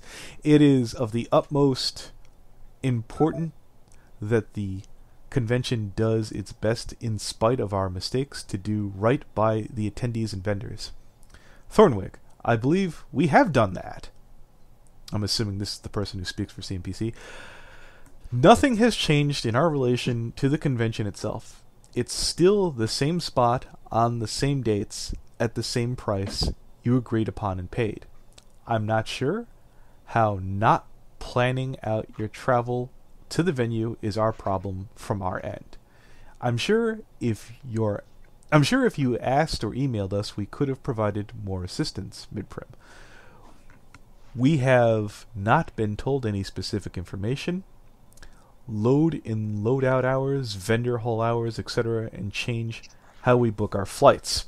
Okay, Thornwig, I'm assuming this is the spokesman again for Crystal Mountain. I can still provide more assistance up to including help from the ride to the airport, which I do hear that they are doing. They are providing a van. Let's see. Exactly. In the convention hall itself, not a single person.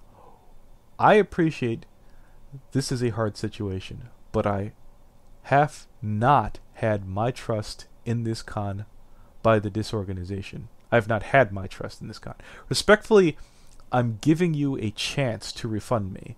Otherwise, I will have to open a PayPal case, as I feel this is not the communication, organization, or general preparation that should be expected by a professional convention. Oh boy, it's turning into Kilroy. Thornwick. Load in is Thursday evening. Oh, notice how they came right on guard there when they heard refund. Load in and load out is Saturday night. That's standard. Sounds like it could be. Mid-prim. Whether or not Stefan was solely responsible is not our problem. That is what is considered an extenuating circumstance. Sophie Scruggs, exactly. Thornwick. This is the person from the con. Respectfully, you both agreed to a contract, which I will...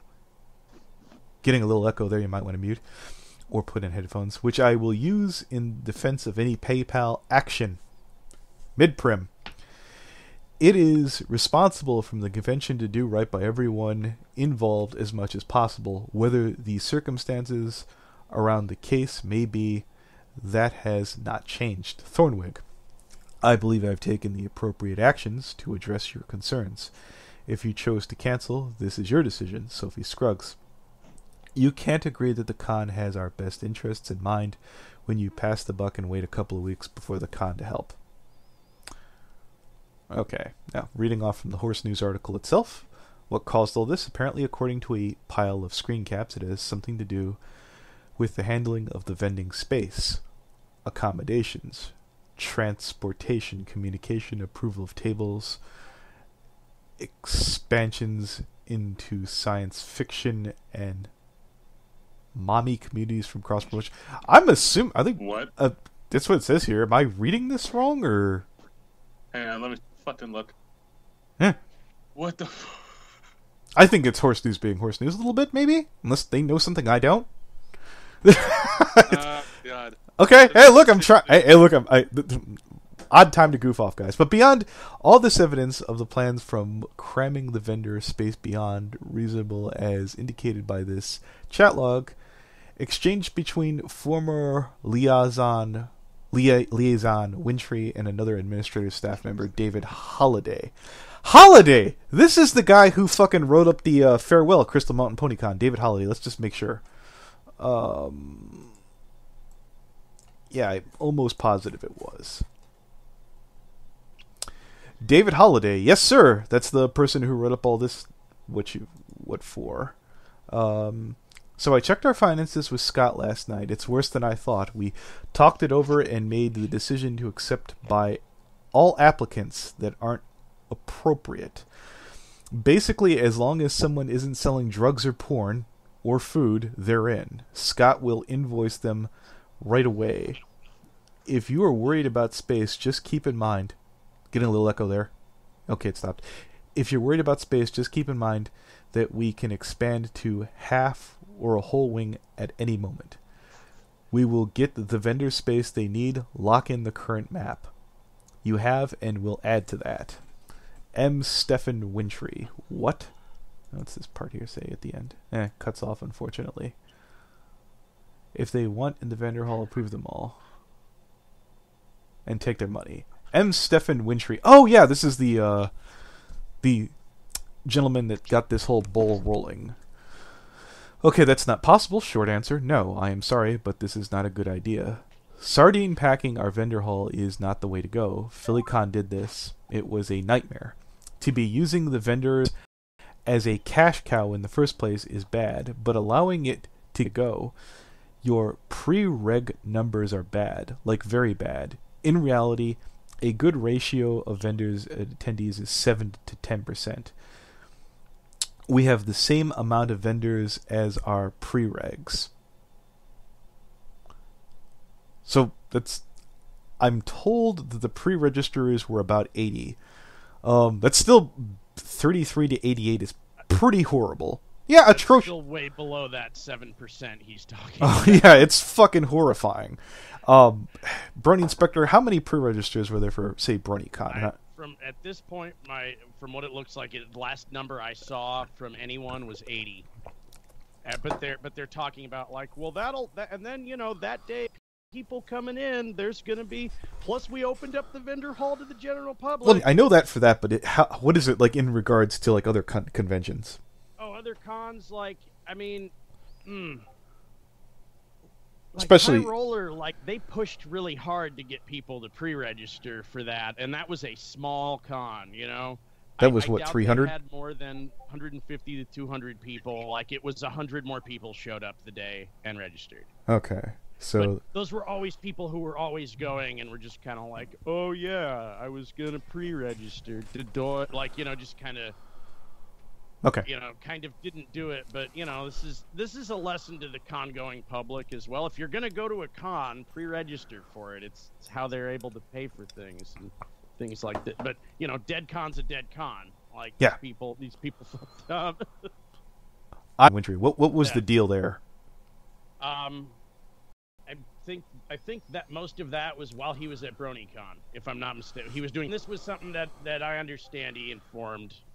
Or that everyone was kind of like, that's the thing, like, they're treating that vendors chat like it's not where everyone kind of conducts everything. But it is. Totally is. Okay. So it's like. So he did. BronyCon, so just to make sure. Yeah, just to make sure, M. Stephen Wintry did tell everybody where he was supposed to be, and that's it, right? Right. Let me just kill this in the background. There we go. I mean, that, like, and anyone who needed to talk to him at that period of time knew exactly where to fucking find him. I know that for a fact. That much I can say. Okay. Let's see. I have been trying. He wasn't unreachable at that period of time that these people are talking about. He was just hella busy. Okay. So no, I understand it. I was at BC too. I can empathize to some point where Crystal Mountain Pony kind of were like, but he wasn't busy, but he did tell you he was going to be busy, so whatever. Did mention this. Yeah, everyone knew everyone, and like if you follow that vendors chat, everyone was like, well, here comes BronyCon. Everyone's gonna be. I don't know, dude. Because I think that back to reading this at this moment, I would have been trying. I couldn't. I like that could be a struggle to speculate. Okay, yeah. I could. Yeah. Because that is the meat and potatoes. Why did everybody suddenly get massively concerned at a time where people would be reasonably busy? Where did things fuck up? Was it just people getting unreasonably? Where was what mile marker did this occur at? That's a good question, man. Yeah, it's really easy to sit there. I don't know whose fault. Someone must have dropped the ball somewhere. Either whether it was the vendors or the vendor. Oh, I know you asked earlier if Torben was going, Torben is already leveraging his position with other vendors. He's like, who wants to split my table? I got a spot. Like some people got screwed out of spots, and he's already, man. The vendors are acting like vendors. Yeah. So he is going, right? He's got I believe he's got a man on the ground. I don't think he's going himself. Okay. Moving along, I've been trying to work around and pour hours into fixing the situation. You have. I mean, look at AV. AV is bad too. Now, what do they mean by AV? What's that? That's the audio-visual team, the people in charge of putting up all the sound equipment and the projectors and screens and things. Borrowing mics, speakers for panel rooms. That is bad. Every con I worked for has issues, but I usually resolve them. Do this, and there is nothing I can do to help you. Before you sent Scott and Julie after me, like you did the same you did last time, instead of talking to me yourself, I want you to know about that. Vendors are not going to stand for this. Your vendors are going to be mad at you. But are they mad right now? Well, they're the more naive ones are going like, you know what? I think everyone's really just did their best on this, which I've always said is a dog whistle for someone fucked up real bad. So, Yeah. And then I guess everyone who can get on a life raft right now is doing it, and everyone's just kind of like watching another con burn right now. I mean, is everyone like in solidarity on the same page as to what they think the right move to do is? Fuck no. That'll never happen. That's That'll never gonna happen. Yeah. Vendors are going to stand for this. Your vendors are not going to be mad at you. Well, there'll be a healthy amount. There are going There's to be a fucking fair share of them who are not pleased. Yes. yes, they're going to be mad at me if I let this go through. Forget getting more space, even though. By the way, for what's his name here, M. Stephen Wintry, is he's not blackballed because of that, is he? No, he's still good with. I believe one of the people I asked, he's not getting blackballed, is it? And he was there, and I believe his response was, "No, that boy deserves a trophy." Oh, nice. Yeah, is there any cons that wish to publicly stand with him at this moment? Man, a lot of this is like hurry up and wait. Deep state shit. Okay, no. Right now. Yeah, well, that's why I gotta ask. He listens drooling. No, by all means. I feel like asking. I know, dude. I wish I was in that fucking call. Couldn't tell you. Oh yeah. I keep asking for an updated map. You realize that both yourself and Scott are going to be held accountable for the misfortune that we are bringing the vendors. I'm talking legally too. Yes, vendors can take legal action if you feel that they have been scammed. Small claims, even if it's not that bad. Vendors. Larson, Brony lawyer. Yeah, vendors will still hate you for this, and to the fact that I chose to sign my name on the vendor hall. My name carries a lot of weight. Think about all this. Get back to me yourself. I have a BronyCon booth to set up. Okay, David Holloway, thank you for talking to me tonight. I hope you understand our situation better, that we can adapt to meet CMPC's needs. Until then, I won't bug you anymore this weekend, so you can focus on selling. Please do me the favor of not consulting anyone about CMPC matters. If you can encourage people to buy tickets and fill our apps, that would be appropriate. So after reading through here, and I'll be admit, I did have a chip on my shoulder with this Holloway guy, but this part here, ooh. Look, you don't worry about that. You just sell. If anyone has any questions, you tell them to buy a badge and then buy one for their friends too. Yeah. Yeah. This Holloway guy is a fucking piece of work here. August 1st, David Halliday.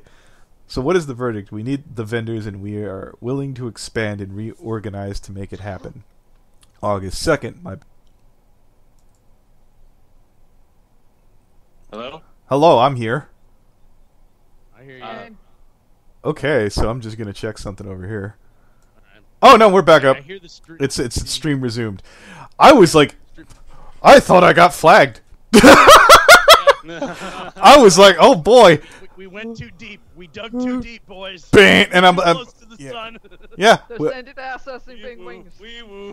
Yeah, I was about to say, holy shit, I went down with that few viewers. Good lord. Well, I was about to say, I know the next How Not to Brony won't be on the main channel if that were the case. Jeez. Anyways, this message. The shit out of it. Yeah, this message was cross-referenced with the first exchange indicating that Wintry was basically, CMPC has been out of money for months. They are using vendors to cover costs of the convention. They invited 3 big, expensive guests, hoping to pull in pre-reg numbers that used to have, but failed. What were those 3 big names? I think Oliver was one of them. Oh, I'm waiting for you to say. Let me throw some names at you. The Looney Turtle. Yeah, no. Oh no! Oh boy! They used to have, but failed. They let them running a large debt, but signing contracts that they couldn't pay with guests, the venue, etc. They turned to the vendors to try and raise money to pay the rest of the con expenses, but in doing so, they inflated everything. 39 vendors is what the map showed. Now I'm confused. But Scott wanted... That current map is the final revision, where Like 39 counts for everyone who bought a double or triple table. 39 counts for the people who got their payments conveniently declined. Like there were still, I guess they were still open at the time, so it was like looking, yeah, it was looking like 39 current update, you know? Mm-hmm. The way the things were looking at this point from when this was written, like that current map is in response to all of this. Okay. So it's supposed to make more sense, but it really... Don't expect this to be legit.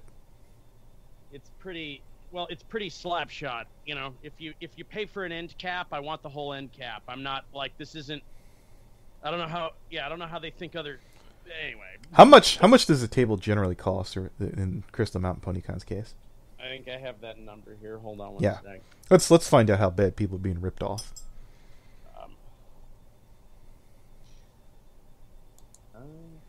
Up here. Let's see here.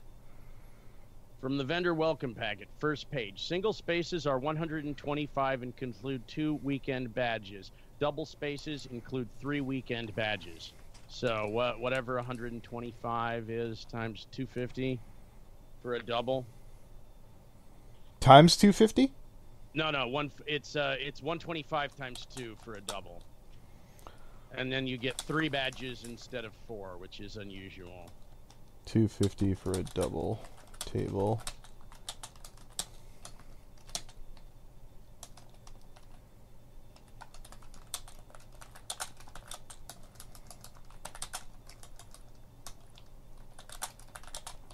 That's certainly noticeable. You know, yeah.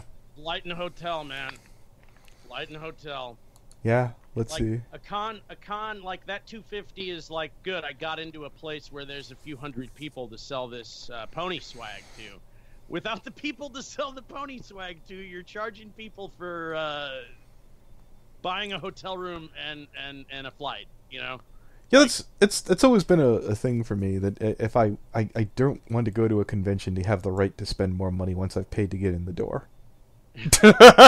Well, sorry, man, I can't. I mean, yeah, it is part of the show. Where else you gonna get these fine waifu pillows? You know? Yeah, no, I get you. So okay, okay, continuing on. Basically, has been out of money for months. Large signed contracts they couldn't pay.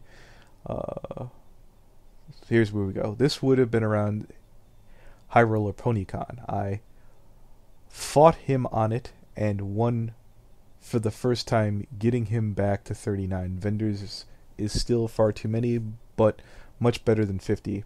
I don't know if I have been paid or not. Scott and David hide all this information from the rest of the con staff. Okay, here's Mr. Wintry, Mr. Stefan. So I know they pulled in money. I have no idea where it went after that. I wasn't allowed to see the invoices or the finances for the convention, but yeah. Never showed him the ledger, and that's what I don't like.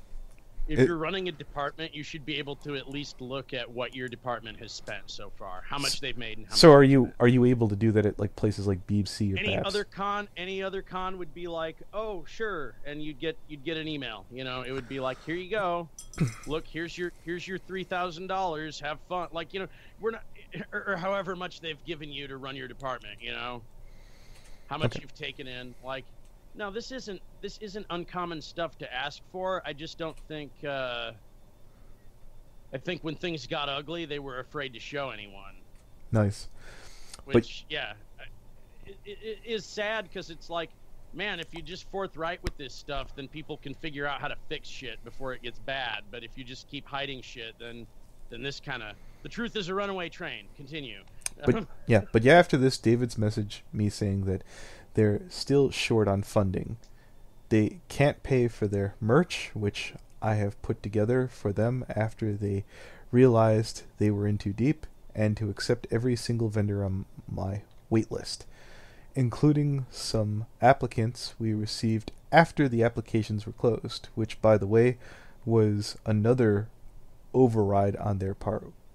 Reopen vendor apps after I closed them. Let me pull my spreadsheet up. I don't think it was ever as high as 89. That's a rumor on its own. That'd be pretty funny. That'd But be great, though. I'd love 100 vendors. We're the con with 100 vendors. I mean, Fucking Jesus. you might be able to fit 100 into BC. It's a pretty big vendor. Dude, it could be done. No, BronyCon's good. Like, that's gonna be last year at BronyCon. It'll at least be that big, but like, Yeah. a con that size, 89 vendors. Yeah, more people at the fucking vendor hall than fucking people there. Oh, Philly Con all over again. Indeed. You know what? If you have enough stories about PhillyCon, I want to give you a fucking regular podcast where we just talk to fucking. I can get enough people together for that. I didn't go. I just know everyone. Oh like, yeah, I'm totally interested. Yeah, tell me all about fucking PhillyCon. How many people could you get for like 3 or so, or? I get like 3 people to talk about PhillyCon at length. Fuck yeah, Jesus! I don't know anything about Oh, PhillyCon. Gideon. Indeed. Another reason for me to never go to Philadelphia. No, 2 of those guys, when I was in Philadelphia, they're like, we just gotta go. We gotta show him. And I'm like, what do you gotta show me? And they took me to the hotel, and they were like, this is where 5 people were standing. And that was it. And I'm like, what? And they're like, here's the vendors hall. I was way, way over there. So many vendors didn't even show up. Like, it was... they just wanted to go see Philadelphia at this point. Yeah, like, that's the right way to do it. That's my advice. If you go to one of these things and fucking goddamn they're just dicking you around, I would just go fuck off. Just go enjoy the con. well, you know, I as I've mentioned to colleagues in vending, you know, if your Hail Mary is bringing your own life raft to these things, like I mean, good on you, but yeah, that's back to me trying to get everyone on the same page about this, and it's like, fuck, I could go. There's a. I don't know. Should I go just to watch this, see what happens? I don't know. How expensive will it be for you? That I mean, it would just be a matter of me making a few calls and seeing who I would be. Yeah, A, who I'd be rooming with, and B, who I'd be working for. Yeah, it's yeah. If you get full disclosure to fucking give it all out, fuck yeah, I'd want you to go. Like, there might be someone who'd be like, multiple party clearances, but I gotta like, I would just put your phone on the table like you did during the Flufflepuffs. I'm recording, by the way. Are you? And then they'll be like, oh, ha, ha, ha. Funny guy. She really didn't appreciate that at all. Recording all this. Yeah. I was like, wait, you didn't see me? Never mind. Yeah. Oh, welcome back, Dade. I've been here all this time. We were just being respectful, the 2 of us, I guess. Indeed. I've just been eating, so I've been quiet. So you don't have to hear me go on the mic. I'm just making sure. Does this stay up as one stream or is it split in 2? I think it's split in 2. Huh? No, I think it's Not still sure. 1. No, it's still 1. Huh. Yeah. Well. So oddly enough, we're not done yet. Oddly enough. Yeah. Now What? When- Oh god, what more do we... Yeah. No. Yeah. Let It's me. a long one, boys. Oh god damn! We're not even halfway done. Fuck It's off. a long one, boys. So let's continue on here. So there was a 9 vendor on waitlist on top of about 5 applicants that came in. I don't have documents of that since my spreadsheets are still out of date. I stopped updating them. This is the top of a full list of 39 have hall fill. Breakdown is 29 paying vendors, 4 art team table comps, 4 CG tables, 1 IDW table. That's the official comic. Yeah. A spare table, which was going to be my booth and vendor check-in booth. Vendor, and it's still the vendor. It is still the vendor lead table. They have kept that. That's a relic from Steps management that I guess they decided to keep. Which ended up getting used when Scott fucked up an invoice marking somebody as canceled when they had paid. That's beautiful. Uh-oh. Would have put... Oh, I think I know who that is. Who? Holy shit. Oh, yeah, I think I know who that is. Is it Hobbs? I think so. Okay. Oh, boy. Our loves, wishes, and prayers go out to Hobbs. not to be confused with the guy from the commentary community, but would have put vendors at about 55 vendors, with the number growing as they plan to just keep accepting vendors as they apply. That's fantastic. Not including the 3 table trades, but the table for our videographer, the music table, at which complete with vendors for money from like 80 to 90 attendees. Adjusting for the door sales attendees is about 150. Still looking for the spreadsheet with pre-reg numbers. He once told me over the phone when I informed him that very few vendors made money last year. His response was, yeah, well, I lost 10K last year, so... So I remember when Final Draft from Everfree Network allegedly lost $22,000. This, what's this guy's name again? This, David Holliday. He's a winner. A winner is you. I guess I didn't grab my spreadsheet with the hilarious... A Holiday Inn Express. No, is there a joke in here anywhere? Hold on, let me... Yeah. Hilarious for regular numbers. That would have been better coming out of the... That would have come good out of your Stone Dr. Wolf voice. No, but I did stay at a Holiday Inn Express. Staying at a Holiday Inn Express last night. Have you ever run a convention before? No, but I did stay at a Holiday Inn Express last night. Oh, God. Oh, goddamn, get fucked. Oh, I'm mad that this stream is as good as... I want everyone running this con to have the Stone Dr. Wolf voice. I'm like, yeah, it's pretty much like... I remember typing in a chat being like, they rented a van? Are they fucking high? What kind of solution is that? Dude, we got a van. Like, yeah, so you can skip town with the money. I've seen this trick before. Dude. I remember that, Sean. Yeah. Okay, so here's the fucking thing here. 1, I will rent a large van Thursday and get someone to drive it back and forth from the airport and the hotel con center for the rest of the day. I will do this. I will do the same on Saturday and Sunday morning, as needed, in order to transport any vendor merch or convention guests, music or community to or from the venue, hotel, in Provo. The van should be one of those large commercial vans so we could fit a bunch of people, and I could bury myself out back after I'm done. I will need people... I mean, what? I'm just being a dick. I will need people to sign up for a time slot so we know who's... stolen AV equipment will fit. Dude. Dude, I will also need your patience if you still have to wait a bit to catch the next ride, should a bunch of people arrive all at once. Should that happen? I really want someone to tape fucking goddamn seeing the band break down or fucking having to see... Join us as we travel through rural Utah. Enjoy the beauty and wonder that is the high desert. With your tour guide, Dr. Wolf. Hello, everyone. Welcome to the Crystal Mountain PonyCon Reality Tour. I'm gonna blow your minds and lay it down like ways you've never seen. That sounded so wrong. Oh, God damn it, dude!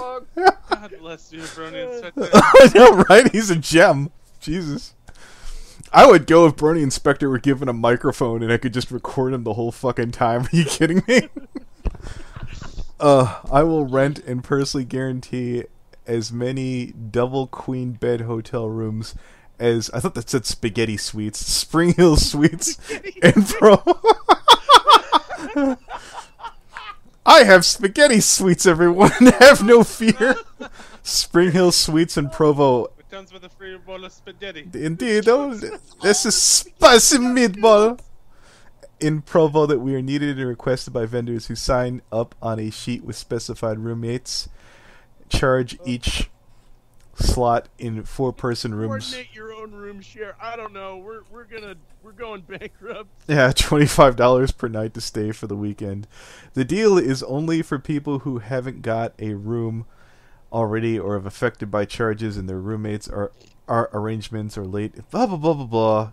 God, you tedious little man. The room should be in the Spring Hill Suites, not the Marriott, since our codes have expired there. Dude.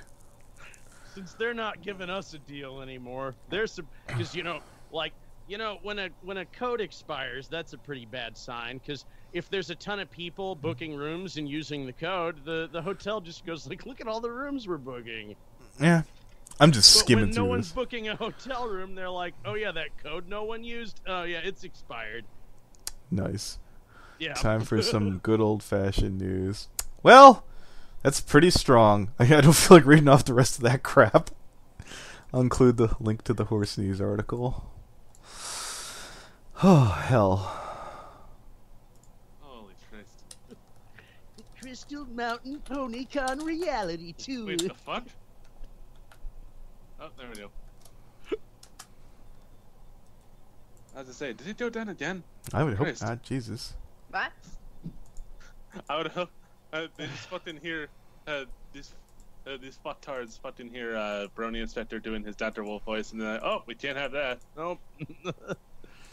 Alright, so I think that's a good place to end it. Holy shit. I don't think there's anything else coming after that.